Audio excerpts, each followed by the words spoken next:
اهلا بيكم. عاملين ايه؟ في اخر الحلقه اللي فاتت قلت هتكلم المره الجايه عن بعض الطرق اللي بتتبعها في تنميه مهاراتك، تنميه ذكائك. هما مهارتين هتكلم عنهم. ايه هما؟ اول مهاره، انظر للمشكله من زاويه تانية. يعني انظر للمشكله من زاويه تانية، ايه كلام التنميه البشريه ده؟ هي ليها ابعاد كتير على فكره، نظر المشكله من زاويه تانية. بس انا هتكلم المره دي عن ناحيه تتطلب اختبار الذكاء. انا دلوقتي داخل اختبار الذكاء. اختبار الذكاء بيجيب لي مثلا ايه؟ عارفين لعبه البازل؟ بتنزل بازل كده من جوجل بلاي. لعبه البازل يعني ايه؟ بتكون بكل بساطه كده صوره متقسمه اجزاء، وبترتب اجزاء الصوره،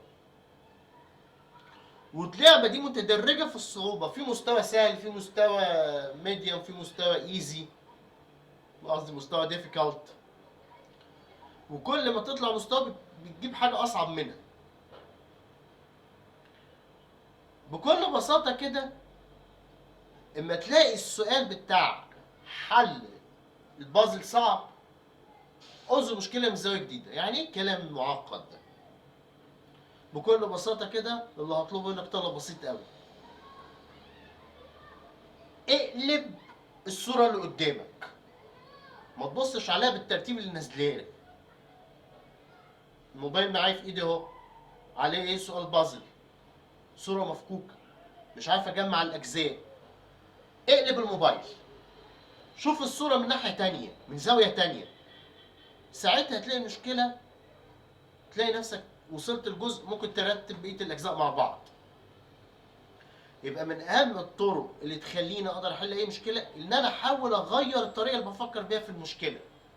ودينا مثال هو اختبار ذكاء. في الفيديوهات في العلاج النفسي هتكلم عن حته برضه انظر المشكله من زاويه تانية عشان تخلي نفسك هادي.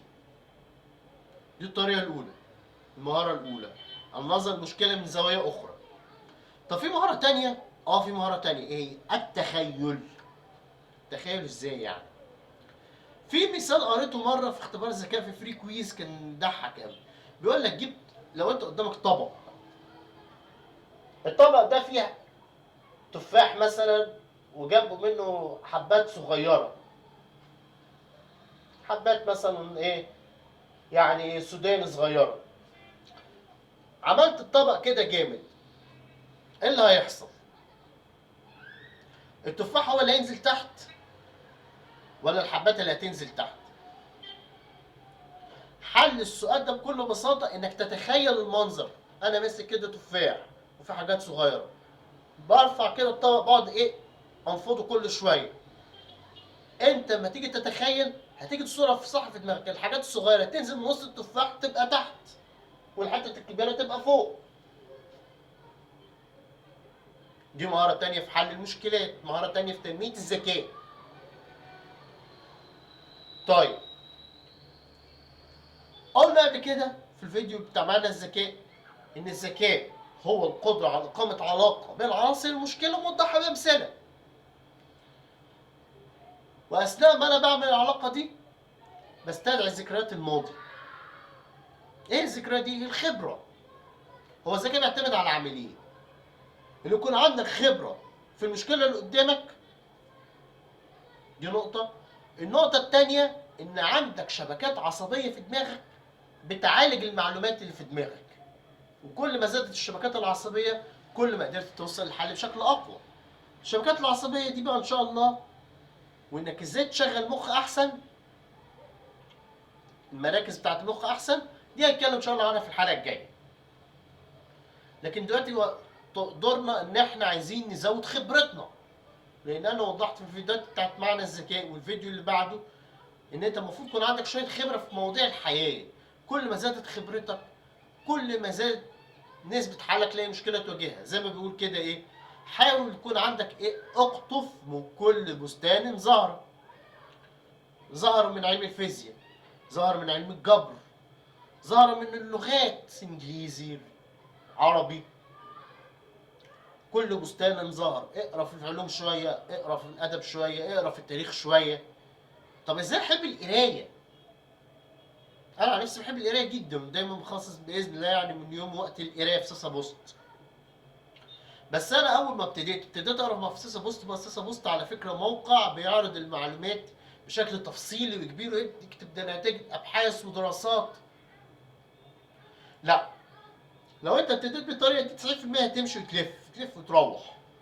طب ازاي احب القرايه؟ اول نقطه، استخدم اسلوب معلومه في كبسوله. يعني ايه اسلوب معلومه في كبسوله؟ في صفحه هل تعلم بيعمل لك كده مربع ازرق، مربع احمر، مربع برتقاني، بيكتب لك فيه ايه؟ الزتونه. يعني مثلا اسئله تنميه الذكاء اتكلمت عنها قبل كده، هتكلم عنها ان شاء الله في الشبكات الدماغيه. استخدم اليد المعاكسه. انا اشول اصلا، بغسل سناني بايدي الشمال. عايز انمي ذكائي، اغسل سناني بايدي اليمين. المعلومه دي قريتها اصلا اول مره في تعالى، بعد كده قريت ابحاث موسعه عنها، والتفسير بتاعها بكل بساطه ايه؟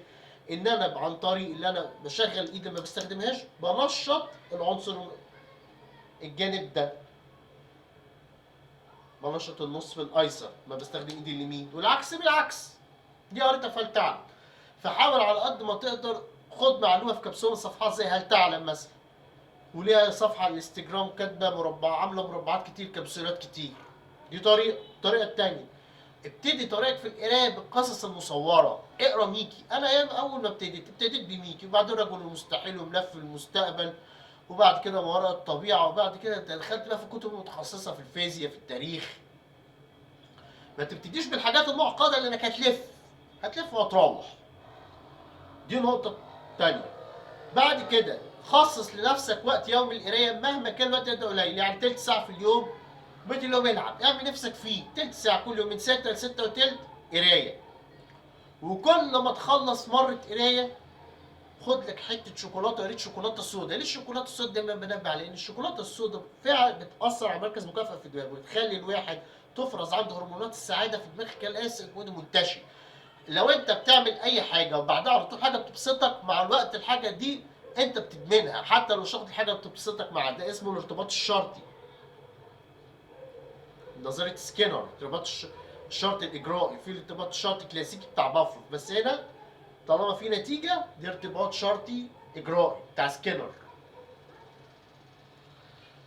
مع الوقت هتلاقي قرايتك بتزيد، وقت قرايتك بيزيد. دي نقطه. النقطه الثانيه، بتلاقي نفسك بتدخل في مجالات تانيه. بأول طريقه اكتساب الخبره القراءه. دي الطريقه الاولى. الطريقه الثانيه السفر. كل تجيلك فرصه تسافر سافر. يقول لك السفر 7 فوائد، منها ايه؟ زياده خبراتك، تتعامل مع ناس جديده، تشوف ثقافات جديده، تشوف طرق جديده في حل المشكلات. ذكائك غصب عنك بيزيد. دي نقطه. النقطه اللي بعدها تعلم لغه جديده. تعلم لغه جديده